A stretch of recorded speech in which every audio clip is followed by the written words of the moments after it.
I always tell you guys to get your questions in before the 25th of the month, but when was the last time I did Ask the Phoenix on the 25th of the month? More importantly, what did you guys ask the Phoenix?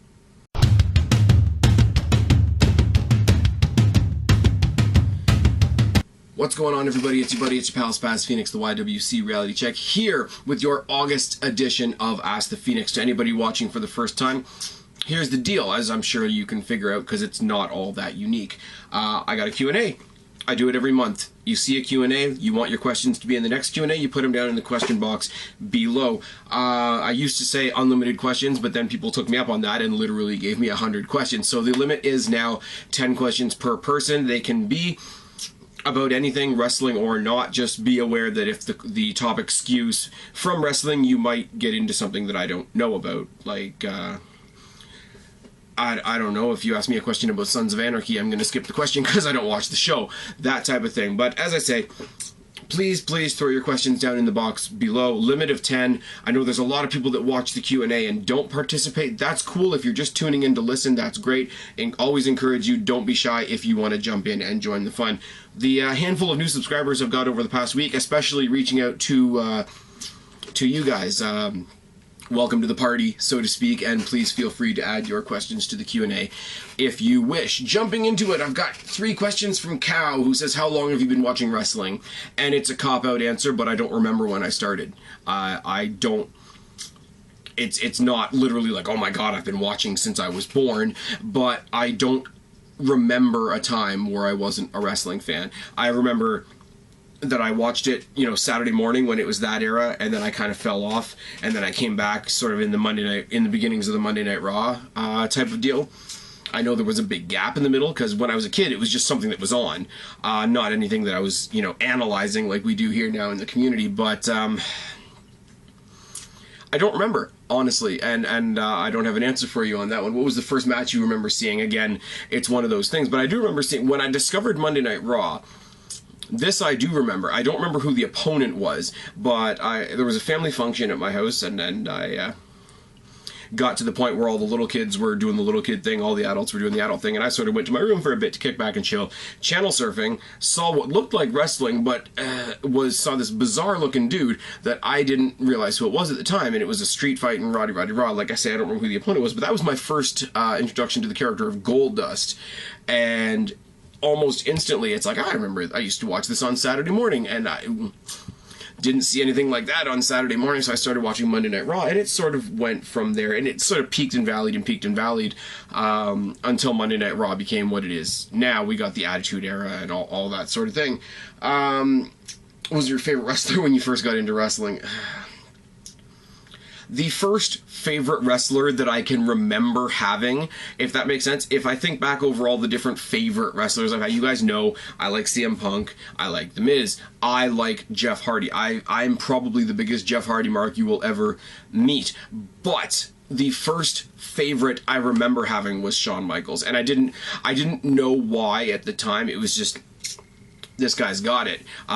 You guys have heard me more recently say Shawn Michaels, the most comparable I can say to Shawn Michaels is CM Punk, but I thought Shawn Michaels was the most complete wrestler there is. He was great on the mic, he was charismatic, he could be face, he could be heel, he could grapple, he could fly, he could brawl, he could do all that kind of stuff. He could do the entirely serious, like beat the fuck out of you, or the entirely silly, like we saw in DX later on. So it's not quite what you're looking for, but the first favorite that I can remember is Shawn Michaels. Thank you for that. The Wrestling Bear says, I'm a new subscriber, so all my questions are going to be about music. Fair enough. The top 5 songs that never get old to you. Save a Horse, Ride a Cowboy. Asshole by Dennis Leary is fucking great. Actually, something I listen to more than I should probably admit is I Came to Play by Downstate, also known as Miz's theme tune. Pretty much anything by Linkin Park, and Down with the Sickness by Disturbed. Do you have any guilty pleasure songs? Now, guilty pleasure songs, you know, songs that, you know, somebody might roll your eyes at, etc., etc. Don't Stop Believing by Journey. If you get me really drunk in a karaoke bar, that is happening. What band do you think is the most overrated? I don't know, because music is such a taste-driven thing. I really don't know what to say to that one. Because, you know, what's shit for me is great for somebody else, and what's great for me is shit to somebody else. Somebody that doesn't like, somebody that I would call shit would be somebody that doesn't fulfill what I watch, but then something that doesn't fulfill what I want, I just wouldn't listen to. I will say the biggest disappointment that I've ever seen, those of you in the Toronto area of Canada used to remember, we used to have an event put on by Edge 102 that was called Edge Fest, and I went every year for a solid 10 years, and one year the co-headliners were Our Lady Peace and Tragically Hip. I could spin that off into a whole separate thing about the tragic situation involving Gord Downie and the Tragically Hip right now, but that's another story for another vid if you guys really want it. I don't really want to do that video because I don't have enough to put into it, but I was, before this show, really, really into Our Lady Peace. I thought their songs were great. No, I shouldn't say great. I thought they were very good for what they did. I thought they had a pretty unique sound at the time. This is younger me, and this is older Our Lady Peace. Let's keep that in mind. But I just went and saw them live, and it was really shit, like a whole bunch. Not a lot of energy. The sound wasn't great. Again, for those of you that are familiar with the Toronto area, it was held at the Molson Amphitheatre, which is an outdoor venue. Nothing about it was good, which is shitty because, like, as I say, at the time I was listening to them a lot and I figured it was going to be great. Didn't have much interest in Tragically Hip, which apparently makes me a bad Canadian, but whatever. I don't really like Celine Dion either, so that's a thing. You agree that Justin Bieber is decent. Now, Justin Bieber is one of those things. Justin Bieber, I mean, it's pop music, and I don't know about Justin Bieber because I don't like pop music. I don't like the pop culture thing. Girls swoon over him. He isn't a person, is what I want to say, and I don't mean that in a derogatory sense. He is a brand. He is a product of his producers, and he's put out there to spew out teeny bopper crap and have girls swoon over him, which is great. I will give him some credit or some sympathy in the sense that he is like John Cena, like Donald Trump, like rich people in general, like just name anybody in celebrity that we hate. It's trendy to not like him. I just don't care. I think Russell Brand said it best, but he wasn't talking about. He was talking about some other pop group, and it's just like, it doesn't affect me. It's just something that's out there in the world. I don't know if he's decent now. I mean, I want to think that the kid has some actual talent if he's the bazillionaire that he probably is, but he's probably good at what he does. My brothers, some of you may know this and some of you don't, they play various iterations of metal, death metal, black metal, grindcore, etc. A bunch of genres that are entirely not my cup of tea. No offense to them, and I'll back that up momentarily. They are very good, despite the fact that I don't particularly care for what they do. I know enough to know that they are very good at what they do, and they've had, you know, limited and sporadic success with that, and I'm happy for them, obviously, because they're my brothers. But Justin Bieber, his job isn't to be a musician. His job is to go out there and be a celebrity and be a spectacle, and he must be good at that, or he wouldn't be doing it anymore. So it's one of those... Again, I say, it's over there, and I'm over here, and you're having some success. Cool. I mean, there's a survey somebody sent me over the past little while from TMZ who should main event this, who should perform at the halftime of the Super Bowl. Now, set aside the fact that I don't watch football, so I don't give a shit about the Super Bowl. At the bottom, there's an other, and there's a big movement to get Disturbed written in that other category so that Disturbed can play the Super Bowl. Now, I guarantee you, if Disturbed is playing the main event, or sorry, the halftime of the Super Bowl, I will be watching halftime. Doesn't mean I'm going to watch the Super Bowl. So it's all with music and performers and what you like and what you don't like. It's very, very contextual, and it's very hard to say good or bad. Now, in my personal opinion, if somebody shows me this survey and say that Justin Bieber got twice as many votes as Disturbed, I might vomit in my mouth a little bit. But that's, again, based on my personal taste. What songs make you the most emotional? Sweet Mary by Equalizer, Swing Life Away, even though I can't remember who it's by at the moment, Hailstorm's cover of Gold Dust Woman, actually, Time of Your Life by Green Day, for personal reasons, not because it's a sad song, but the song Sweet Caroline has particular meaning to me, which, no offense to you guys, I'm not going to get into here. They're more memory. They're more because they're tied to memories and specific situations and reasons than the songs themselves, but there's a few. What TV theme songs do you like? Oh, freaking... all the Marvel shit has good opening themes right now. Daredevil has a good theme. Jessica Jones has a good theme. Obviously, you guys know I'm a fan of Gotham. I used to watch Criminal Minds. That had a great opening theme. I will be perfectly honest with you, nerd moment, the ringtone on my phone is a metal cover of the opening of The Walking Dead, and it has been for about 5 years. So I guess by default, that is, that's my favorite. What bands did you grow out of? I gotta say, there was a time where I was a big fan of Good Charlotte. That's a thing, that's kind of embarrassing. Do you listen to music from any other countries? I'm in Canada. A lot of the music I listen to is from the States. I can't think of anything off the top of my head. I really can't. I'm sorry. Thank you for that, though. New subscriber, all your questions are about music. And new subscriber, come bring me whatever questions you want. Thank you very, very much for that. Angry Mark, my buddy. First off, man, you're awesome, and please never stop making videos. That's great. Well, I'm gonna die eventually, so eventually that's gonna happen. What bands made you fall in love with rock music? To get repetitive, Linkin Park and Disturbed. More recently, Hailstorm. The little bit that I know of Metallica, like I like Metallica, but I don't want to say I'm like a super fan of Metallica because all I really know of them is stuff that you would commonly hear on the radio. There's a whole lot of Metallica's catalog that I'm not familiar with, and I should be. Meatloaf to a lesser extent. My dad is a huge fan of Phil Collins and Genesis, so there's a lot of that sort of stored away in the back of my head, but it is what it is. How did you become friends with Guapo and Kristen? I think I heard about, the first time I ever heard Kristen mentioned was by Mark Pearson, and her name was brought up in the whole Spinnernet debacle, if anybody even remembers when Spinnernet was relevant. I started watching Kristen and Dee's videos for a long ass time. When Kristen popped back up, not with Dee, but with Guapo and Suave, I blew up their comment section.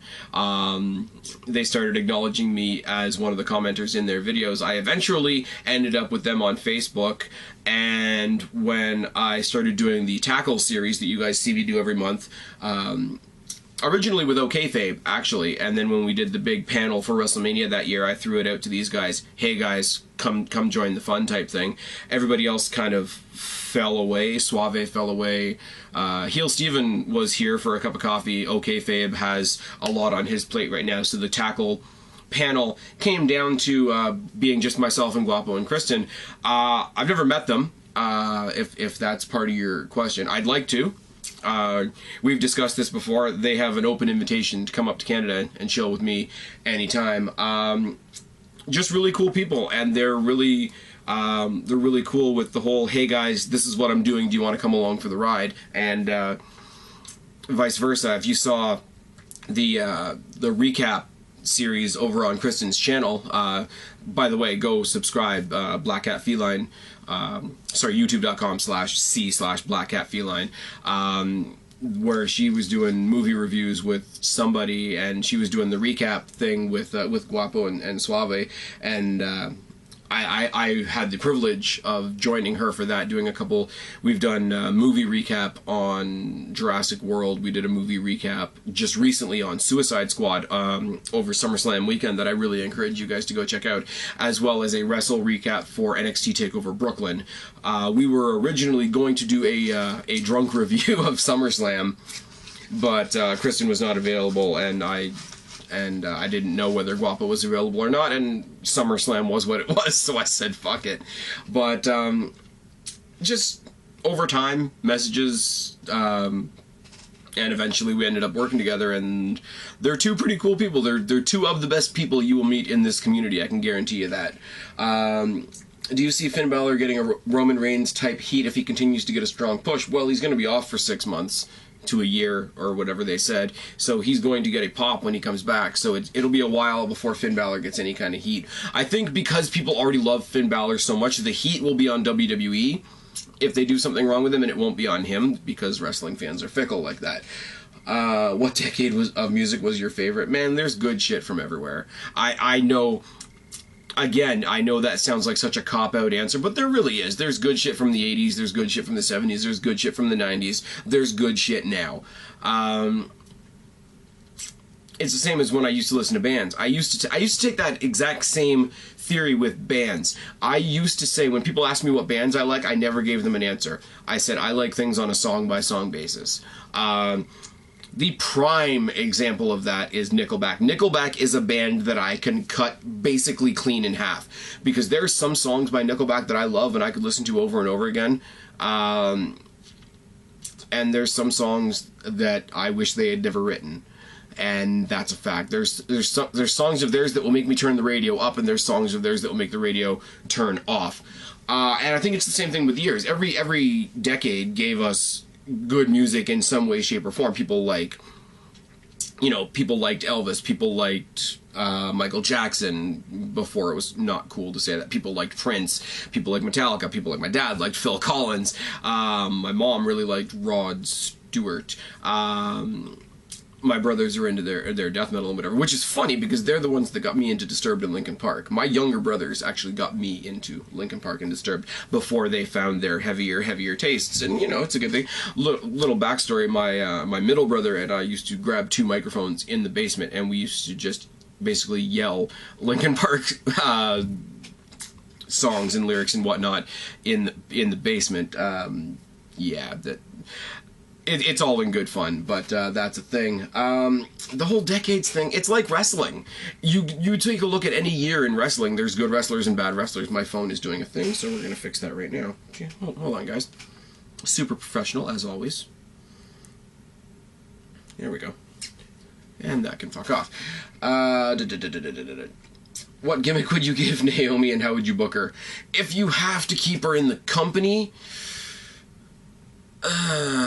turn the Usos heel and make her their manager, have her be the person cheating on the outside. Don't put her in the ring.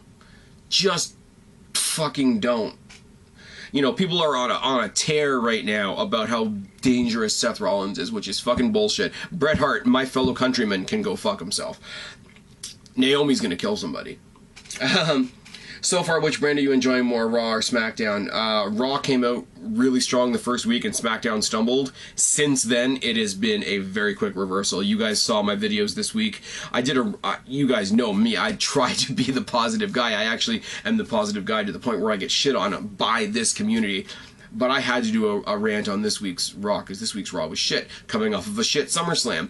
The shining light this week was Blue, because Blue kicked everybody else's ass this week, and I'm pretty sure it's going to continue. They have the better... Okay, the title belts are not new, the tag title belts are not a new design, but they are an improvement on the penny belts. I will say that for sure. I stuck up for the penny belts for years. The dime belts are better, and SmackDown is better. And look at the fucking card we've already got for Backlash. I don't know what they're doing on Raw. I don't know what we're going to do for Night of Champions. I did a video, guys. As soon as the draft was over, I did a video called Why I Am Team Blue, and all these things are coming true. What got you into wrestling? It's wrestling. It's an outlet. I've said multiple times, go back to the long and drawn-out intro on my now famous Scene Apocalypse video. wrestling's always been my outlet. It's one of those things where it works on both spectrum. You know, people say this about food, and I say it about wrestling. If you had a great day, you can celebrate by watching some wrestling. If you had a shitty day, you can forget about your shitty day by watching wrestling. If you hate somebody, you can visualize that while somebody's getting their ass kicked in the ring. If you, like I say, if you're having a great day, you can look at some of the more positive stuff, like Heath Slater's shtick right now, and get a laugh out of that.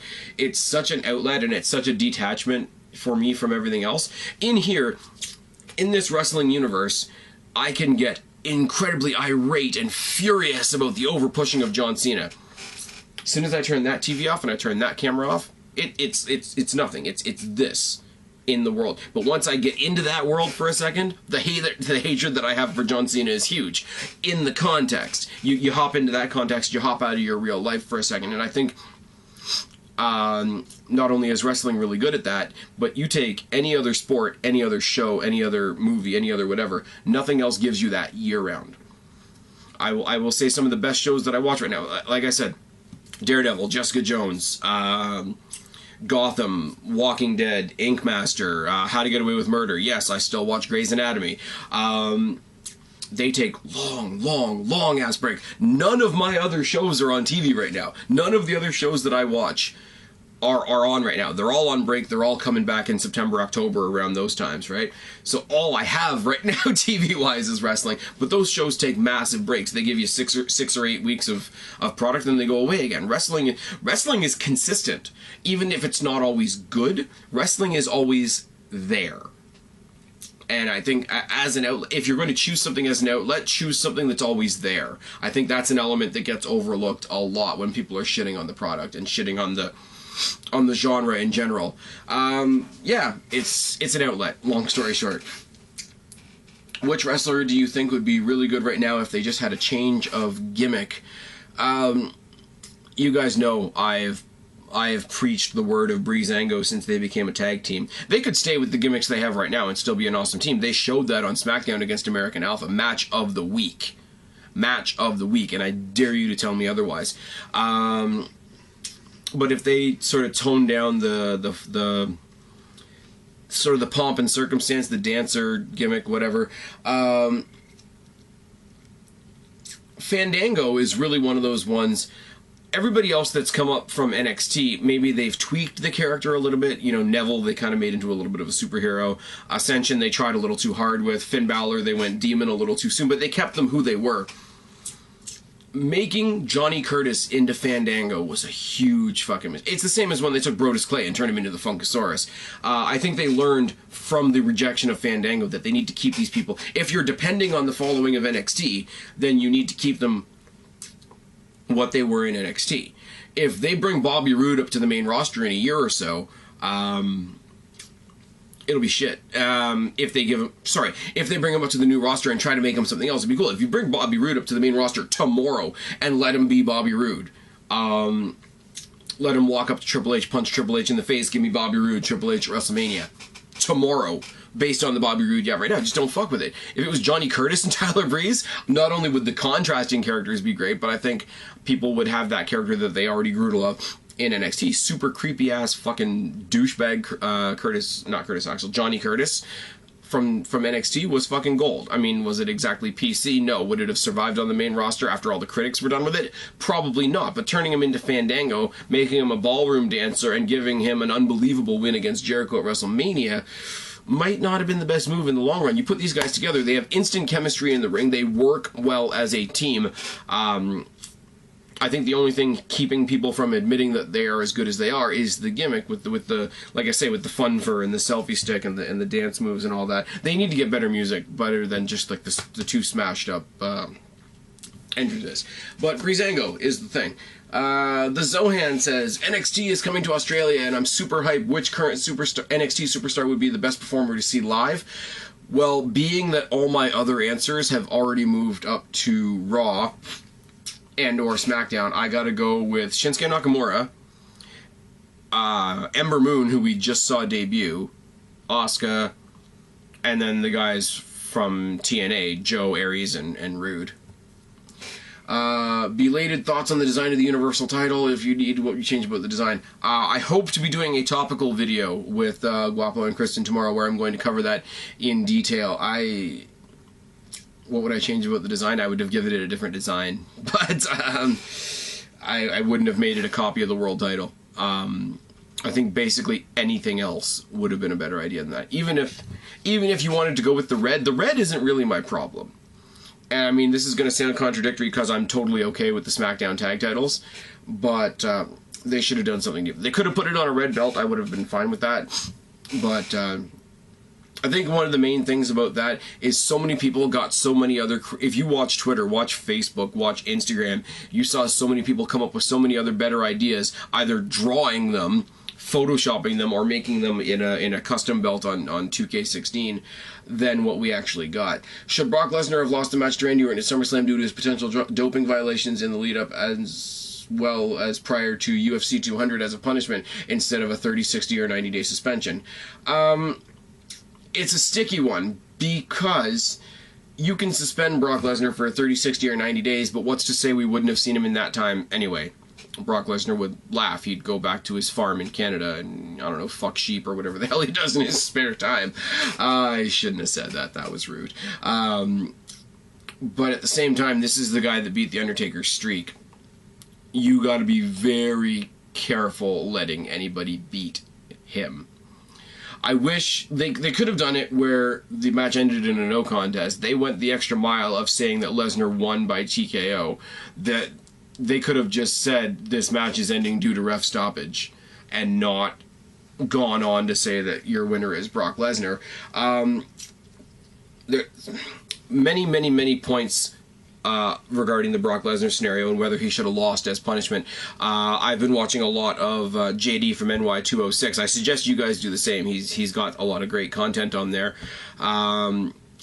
And he said it like, yeah, you got to punish these guys when they fuck up for sure, but you don't have Brock Lesnar lose. Brock Lesnar loses when he leaves the company, essentially.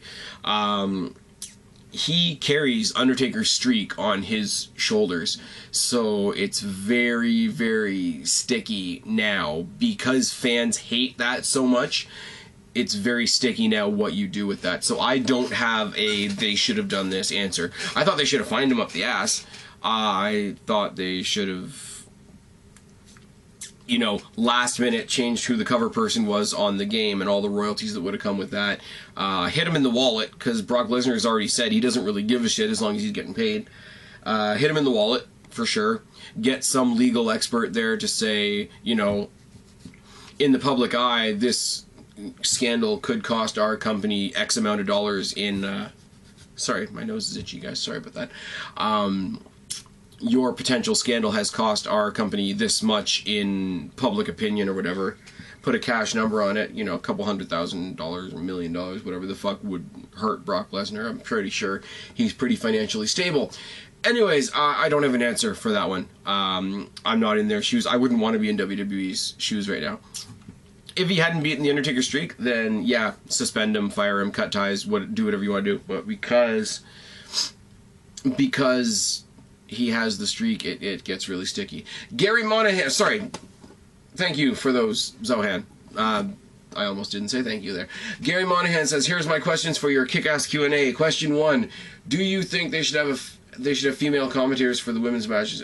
For example, Raw, Trish Stratus and Lita on SmackDown, or maybe seeing Medusa or Jacqueline. I think it would be great. There was a very brief period of time when Renee Young was doing commentary for the female matches, specifically on NXT, and I thought it added a great new dynamic. We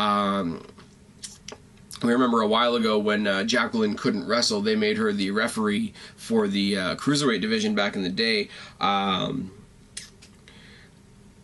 think it would be interesting. I think it would be good. I think you do it on one show or the other. You don't do it on both. You say, okay, here, we picked out 2 random ladies and go. I don't know why they transitioned Renee Young into the backstage role and the pre-show, post-show panel role that she has, because I liked her on commentary in NXT. And if you could get a commentary team, and yes, 2-man or 2-person commentary teams are better, but if you could get a commentary team consisting of Mauro Ranallo, Renee Young, and Corey Graves, I'm all in with all my money. So yeah, I think they should. I don't think they will, though. If you could bring back any superstar from the past to appear on Raw, one to appear on Raw, one to appear on SmackDown, which two would you bring back?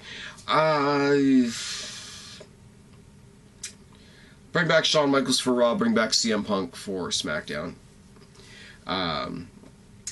What do you think of a faction or stable called the Roman Empire, with Roman Reigns obviously being the leader, have Nia Jax or Tamina to be the China of the group, bring in Samoa Joe, bring back the Usos back to Raw as legit ass kickers in jeans and t-shirts, etc. No face paint, just heel as fuck, and Roman finally is a heel as well. I think that's fucking great. I think I've been saying in one way or another they should do that for a while.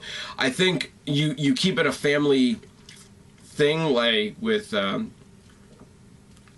Nia Jax, Roman Reigns, the Usos. I don't think you throw Samoa Joe in, because then you take it from being a cool family thing to it becomes something that somebody else could see as racist. It's just like, okay, you're Samoan too, we'll lump you in.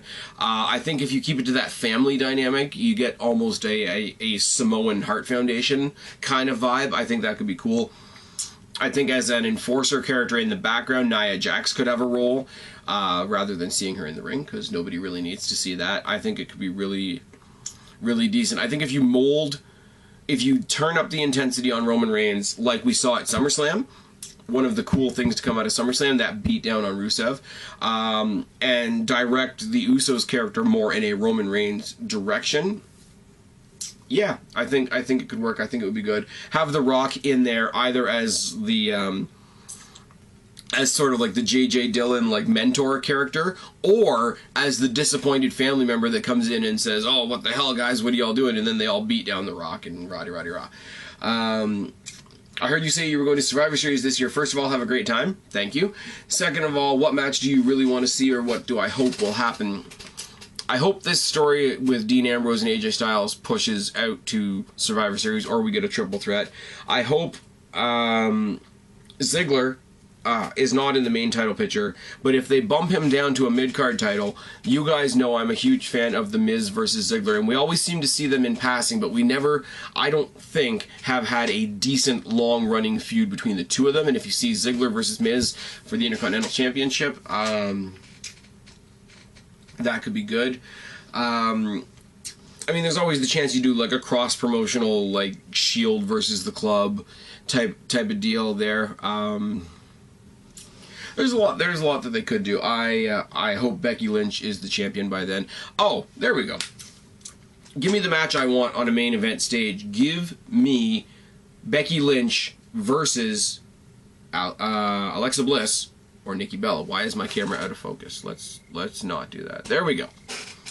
There we go. There's a lot we could see. Survivor Series always gets the shit end of the stick, being the... Like, people don't consider it a throwaway pay-per-view. It's still one of the big four, but they consider it the throwaway of the big four. I hope they really surprise us this year. I hope it's really good.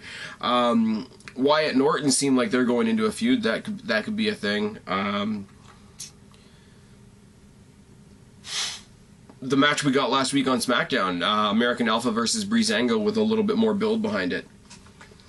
Or American Alpha and the Hype Bros versus Breezango and Heath Slater and Rhino. There we go. There's your Survivor Series match that only me is going to like. Is it just me, or has WWE become very inconsistent with their match rules? For example, how many times will we see wrestlers go outside of the ring for well over a minute and the ref is still halfway through the 10 count? Second example is when Sasha won the women's title on Raw. She conned the ref into believing that Dana played with the belt, yet there was no DQ, and Dana got told basically to back the fuck off and go to the back. Do you agree, or am I being too picky? I don't think you're being too picky, because there is an inconsistency there. But if you notice, they always give referees the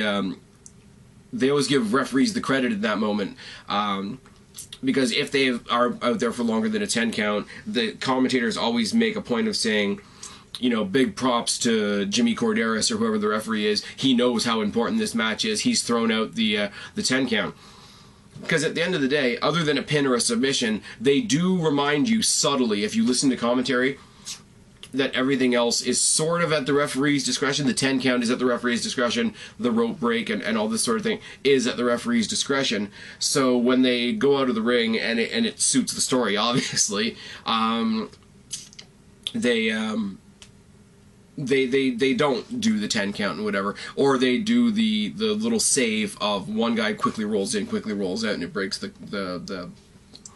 it breaks the count and all that. As far as Sasha Banks pulling the Eddie Guerrero thing to get Dana eliminated, the referee, again, it's a referee's discretion thing. The referee saw her with the belt and could assume based on that there was some shenanigans happening. You can't, but they will say, and if you listen to the commentary, they probably do say it on commentary when the shots actually happen. Yeah, we all know what happened, but if the referee didn't see it, it didn't happen. Now, they don't have enough discretion to say, I didn't see you hit them with that chair, but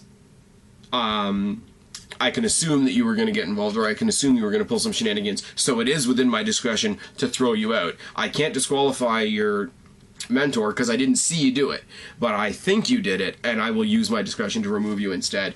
If you listen to commentary, or if you listen to the way the story's being played out, there is an explanation around the inconsistency. Now, it's up to you as a viewer now whether you want to hear that and be like, okay, that's a reasonable way out of it, or okay, yeah, they're bullshitting us. That really is at your own discretion, but they do acknowledge it. Sometimes better than others, obviously, but obviously the referee's discretion is whatever suits the storyline, so it's one of those really, really choose what you like type of things. What do you think of the local jobbers coming back? It's a catch-22, because on the one side you show what these big, powerful people can do.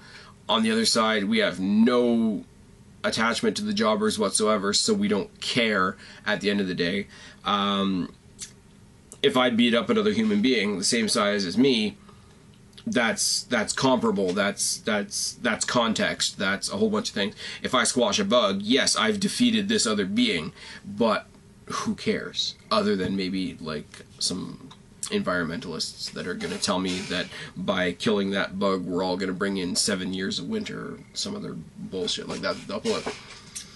Why did WWE shove certain shoots down our throats like the best of 7 with Cesaro and Sheamus? Brackets, why? Before that, it was Ziggler versus Corbin. It just went on for ages. Ziggler and Corbin, it is case-by-case basis. Ziggler and Corbin, they were really, really trying to get Corbin over, and Ziggler sells probably better than anybody else in the company. It just didn't work. That's how that goes.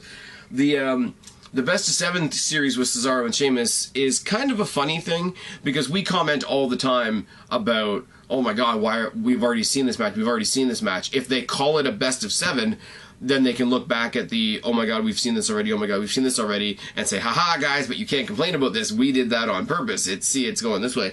The problem with the best of 7 series is usually a best of 7 series is for a title, for a #1 contendership, for some sort of accolade. You got a best of 7 series that is for nothing, that is for the not for the contendership of anything, between Sheamus, who nobody gives a shit about, who apparently Fear the Spear 1990 thinks is really funny that I called Chicken Pirate. That actually came from the Tackle podcast with Guapo and Kristen, but and Cesaro, who people do like, but there is so watered down that, like, okay, yes, we know he can lift big people, and we know he can swing people, and we know he does uppercuts. Next. Also, meant to say, Cheney, I think it was Cheney, don't get mad at me if it wasn't Cheney, if it was somebody else, on one of my other videos, mentioned, it's really funny that you're at 619 subscribers, because it's 619, and that just makes me smile, because that just tells me people have been watching my videos for long enough to know that I think Rey Mysterio is shit. Oh yes, that has nothing to do with the question, but it just popped into my head. Have you ever thought about subscribing to Pro Wrestling Loot or WrestleCrate, or doing boxing videos? I don't get the appeal, honestly, and this is not a shot at anybody. My buddy OK Fabe does them. I think Heel Steven's done a couple. Wrestling Jesus has done some, and admittedly they were pretty funny. I don't get the appeal of the unboxing videos. I really don't get the appeal of somebody else has gone shopping and look what I bought. It's like I don't get the appeal of video collection videos, where somebody literally says, takes their camera, these are all the videos I own. Now, I did, a long time ago on one of my old Q&As, I did a slideshow of all the videos that I have here, only because somebody put it in the Q&A and said, can you please show us some of your movie collection? Now, Now, other than whoever asked that question, I don't believe a single one of you tuned into that video to see my movie collection. Wrestling, Pro Wrestling Loot and Wrestle Crate and all that sort of thing. I've heard a lot of people say a lot of good things. The problem with it is I've heard that, you know, you never know what you're... I get that the random is part of the fun, but a lot of people are getting a lot of stuff from TNA, ROH, Lucha Underground, etc. I would have to... The answer is no. I'm not subscribing to any of these services. But if I was, it would have to be a service that was WWE specific. You guys know I'm not super big on the indies. I dropped TNA like a bad habit. I gave ROH a couple of chances, and it just didn't grab me. Not that the wrestling wasn't great. Let me be clear. The wrestling was pretty damn great that I saw. But anybody good in ROH eventually makes it to WWE, so that's a thing.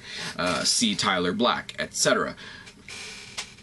Long story short, the answer is no, and I don't really get... and again, it's not to offend people like JD from NY. It's not to offend people like my buddy OKFabe, who do the wrestling unboxing, unbagging type videos. I just don't get it.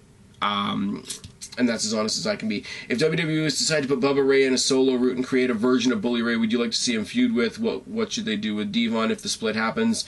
Maybe have him manage Apollo Crews or something. We saw Devon as a manager when he managed Deacon Batista, and that was pretty horrible. We saw Devon go solo in TNA, and that was pretty terrible. Bully Ray in TNA I thought was fucking fantastic. I was really questioning how the Dudleys, because, okay, any tag team can break up. Obviously, Jeff Hardy went on and had massive success, and being a fan of his, I was very happy for him. But it's so entrenched in us, and like all of their accolades are as a tag team. I was really impressed by the way that Bully Ray was able to completely shake off the tag team rubric, the tag team structure, and go on and become the champion of TNA, back when that meant a little bit of something. As we know, on Raw, they just retired, so it's kind of redundant now. I would put Devon in a training role. I mean, they own their own wrestling school, but I'm sure he could add something to the training regimen of NXT. And yeah, I would definitely have them bring back a version of the Bully Ray character. I don't think they could use Bully Ray because I think TNA would try to sue them, even though Dixie Carter and all them reach into their pocket and find lint. That's a thing. What would I want to see? If Bully Ray had a singles run, I want to see a triple threat match between Bully Ray, Kevin Owens, and Samoa Joe. That's what I want to see. Or I want to see a battle of the jorts between Bully Ray and John Cena. Say what you want about John Cena. My hate for John Cena has long since dropped off. Bully Ray, proper main event single star Bully Ray versus John Cena would be good shit. Just saying. P.S. Spaz, keep up the good work. You should have more subscribers as you kick so much ass. It's not even funny. P.S. Kristen is hot and Guapo looks like the spitting image of Rey Mysterio when he dons the mask. Thanks again for answering my 10 questions from your Irish butt across the sea of demon kings, your right-hand man, Gary. That's quite a salutation there, buddy. Yes, Kristen is hot. Guapo is better than Rey Mysterio, and the Demon King's right-hand man, Gary. You got a gimmick there, buddy. The YWC reality check and the Demon King's right-hand man. We could be a tag team and win something. I don't even fucking know. Cheney gave me his questions in 2 parts. Do you think SummerSlam has the potential to become bigger than WrestleMania? It should. Oh, the biggest party of the summer and I had to miss it due to work. Fuck. Do you think SummerSlam has the potential to be bigger than WrestleMania? I could give you a big long answer to that, but realistically speaking, Vince just has to go to the creative team and say, see what we do with WrestleMania, do it over here instead and call it SummerSlam. That's really all he has to do. Like, move SummerSlam into a stadium and put all the good matches there and make WrestleMania the runner-up, and it just is. Top 5 favorite SummerSlam matches. Oh shit. Shawn Michaels versus Triple H, no holds barred. Brock Lesnar versus The Rock. Shawn Michaels fought Hogan at SummerSlam, didn't he? Wasn't that the match where he was like hilariously overselling everything? CM Punk versus Brock Lesnar. I don't know. That's all I can think of off the top of my head. You guys know I don't. I mean, I do look over to the videos occasionally to see who has commented, but I really don't in detail read through these answers. So if you wonder why I can't come up with a better answer, it's really because I try to do these on the fly. I think it has a better Q&A effect. Number 4, admittedly, I still sometimes watch videos from, in your words, a couple of twits that make you go, wow. And that's fucking great. I haven't, wow. The twits that make me go, wow. I haven't even thought about those assholes in a long time. One of them said something along the lines of Sami Zayn not only being in the main card, but challenging for the US belt instead of Roman Reigns, considering what happened between Battleground and SummerSlam. Not that it matters now since the match never started, but what are your thoughts on this sentiment? Please don't kill me. Sami Zayn, as I've said multiple times before, as far as the fans are concerned, as far as the fans treat him, Sami Zayn is the surrogate Daniel Bryan. I think if you have Sami Zayn go in there and beat Roman Reigns, Sami Zayn go in there and beat Rusev, he's one of the ones that would be okay, because Rusev is on the rise, and a lot of people like Rusev, and Rusev's really winning a lot of people over, including me. Plus, he's from NXT.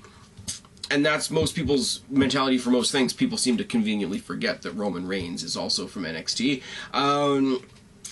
Put a belt on Sami Zayn. I wondered for a long time what the hell the problem was with Sami Zayn. I really did. He and Neville got a win over the Dudleys at SummerSlam on the pre-show, so that's maybe a thing. I don't know. I don't know what they're doing with Sami Zayn. He had a great match. I will say one of the shining stars, no pun intended, of Monday Night Raw that was shit was Seth Rollins versus Sami Zayn. They should do more with him. I don't know what his weight class is. I'm really scared they're going to stick him in the cruiserweight division when the cruiserweights come to Raw. What kills me is they plan to put the cruiserweight division on Raw, and they put Kalisto on SmackDown. That, I don't even know what to say. Is it bad or good that SummerSlam is in the same city for several years in a row? Yeah, because it means you get a fan base that feels like SummerSlam is theirs, and especially a rowdy crowd like New York. I've never been part of a wrestling crowd in New York. I've been parts of wrestling crowds in Toronto, Pickering, and Boston. Those are the 3 cities that I've been to and see wrestling in. And Pickering doesn't even really count because it was a TNA house show. TNA house show. Because who the fuck goes to Pickering? Anyways, when you get an opinionated crowd like New York and then give them something that they can feel like is theirs, take over Brooklyn and SummerSlam, I think it encourages them to be part of the show. And I know people hate that the crowd becomes part of the show. I like it. I think it's fucking great. It's better than them sitting on their fucking hands. Oh, yes. I don't remember you saying if you did, but have you ever attended a SummerSlam? No. I haven't. I attended No Way Out when it came to Toronto. I attended WrestleMania 18 in Toronto. Don't know if I've ever mentioned that before on this channel. Lots of Raws, lots of SmackDowns, lots of house shows at the Rico. I just saw Roadblock recently, which was a house show that turned into a network special. Good job, WWE. The Matinee Center in Toronto, which I've never been to, is where I'm going to see my first NXT house show, which is going to be great. I'm going to Survivor Series, which will be cool. The SummerSlam that was in Toronto, I missed, which is unfortunate. Which is really, really unfortunate. Instead, I went to some B-level pay-per-view where, in a steel cage, we saw the Big Show's ass. Which is lovely. 7, do you think any particular pay-per-view should have more emphasis on female wrestlers? I don't think people said a while ago that there should be a female wrestling show, and I think the way WWE has treated women over the years as like a little sideshow type thing, I think it would be disrespectful to give them their own pay-per-view rather than to give them a more prominent spot on the actual pay-per-view, because then you would have the feeling of, here's our pay-per-views, and then we let the girls do whatever they want over here. Fuck it, whatever, nobody cares. I think you make more impact when you say, hey, next year's SummerSlam, friggin' Sasha Banks versus Asuka is going to be our main event. That's how you promote women's wrestling. I don't think anybody's going to go for it, and they would have a hell of a hill to climb building up that match. Now, the talent is there. let me be clear, the talent is there, but as far as the build, you would have a long road to plow getting the casual audience to believe that the female match was the main event. And that's shitty, because equal footing 2016 and all that, but I don't think giving them their own pay-per-view is the answer. I don't think giving them their own show is the answer. I think the whole Total Bellas, Total Divas thing is shit, and I think it hurt the division more than it helped it, but that's another story for another day. Thoughts on Brett versus the Bulldog in 92? Haven't watched it in a while. From what I remember, damn good match. Job Team Barry, the inaugural SummerSlam edition. Hulk Hogan and WWE Champion Randy Savage, Andre the Giant and Ted DiBiase, World Tag Team Champions Demolition. I don't even know. I don't even know where to begin. I just don't. I gotta throw my hands up in the air on that one. Do you think we could have gotten Orton versus Lesnar at SummerSlam 12 had Orton not gotten himself suspended around this time? I think he could have. I think it's a much bigger marquee match now. I think it gave them the chance to bullshit and shoehorn in that whole, oh my god, 15 years in the making, Roddy Raw. I'm glad they waited, because there's not a lot of people that have been in the WWE as long as those two have that can say that they've never fought each other on pay-per-view. We recycle a lot of matches. Now, everybody said, as soon as they said these guys never touch, I love fans sometimes calling WWE on their bullshit, but sometimes it's just they're taking the WWE a little too literally. Stage of SummerSlam, these guys have never fought each other before. They've never had a pay-per-view match against each other until this past weekend, and everybody goes back to 2002. They had a 2-minute squash match on SmackDown. You're wrong, WWE. You show what kind of fan you are when you do that. I mean, was WWE 100% correct? No, but is WWE ever 100% correct? And it doesn't matter. For the purpose of the build, they've never fought each other before. I'm sure everybody in the WWE, whether they've fought on the WWE stage or not, have fought each other at some point. Especially with WWE being so indie-driven now, you can't get new stars in WWE right now that haven't fought each other somewhere. And that's not a bad thing, because as indie fans will tell you, ROH, PWG, CZW, Lucha Underground, XYZ, LMNOP, Wrestling, and WWE are two separate things. Oh, WWE ruins everything and they water it down and their style sucks and rah. Could never possibly be that our guy sucks. He came from PQW Wrestling, and PQW Wrestling has the best wrestling ever. WWE ruins everything. It could be the fact that the guy just debuted in the WWE and fell flat on the main stage, but that's another story for another day, and that's a rant that I don't even really want to get into right now. Angry Mark, as the last comment here, says, fuck it, let's do Spaz Phoenix live. I thought about doing that tonight. I have to reconsider that after we saw how, let's be real, how awkward I was when I tried to do the solo Backlash preview. Angry Mark, you were the one that came out there and sort of saved my bacon type thing. I don't think that and I mean, you guys can be as vocal as you want. Me looking at myself as a content provider, I don't think me solo in a hangout scenario is the best product I can give you. And that's honestly my answer. If you guys really, really, really want it and scream for it and whatever, you want to just see me squirm in front of a live camera by myself, let me know. And I might give it a shot somewhere down the line. But I don't think my one venture into doing the Google Hangouts by myself was that successful. To be perfectly honest with you, I just sat here very, very awkward and waiting for the other half of the conversation to come from somebody that wasn't really there. And I do, as far as the Q&A, I really do like this to be a solo show, me by myself talking to you guys about what you've asked me.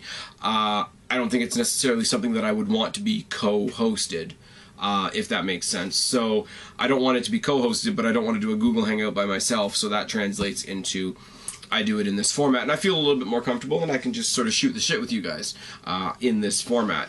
But I'm not saying that later on down the line it's something that will never happen, but I don't think it will happen anytime soon. You want to see me live, you watch what me and Guapo and Kristen do with Tackle and with some of the other topical videos we have coming up. But that's the end of the Q&A. I have to I have to thank all of you guys that answered questions. Cheney, friggin' Gary Monahan, the Zohan, Angry Mark, Cow, you guys are the guys that I talk about when I say the usual suspects in this series. Wrestling Bear, who came in and said, I'm a brand new subscriber and all my questions are going to be about music. Brand new subscriber. Please keep putting your questions down, man. Thank you for joining in the conversation along with the usual suspects. That's great. As I said, anybody seeing this video for the first time, toss your questions down in the box below if you choose, and I will answer them in September. This has been great. This has been Ask the Phoenix. Has been Spaz, your YWC reality check. Subscribe up there, talk down there, start a conversation. Keep all of these conversations going. It's ridiculous o'clock. Don't be a stranger. I'll talk to each and every last one of you later, but for right now, I'm tagging out. Bye, guys.